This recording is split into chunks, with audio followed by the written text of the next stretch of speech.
Hello everybody, welcome to our channel. Today I'm gonna show you how to set custom notification sound on your Nubia Air.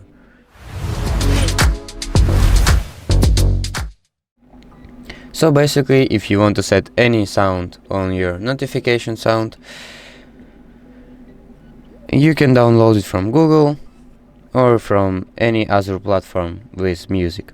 So basically, if you did download it, open up your settings, go down here to sound and vibration, and scroll down here to notification tone. And as you can see here, music and notification sound effect.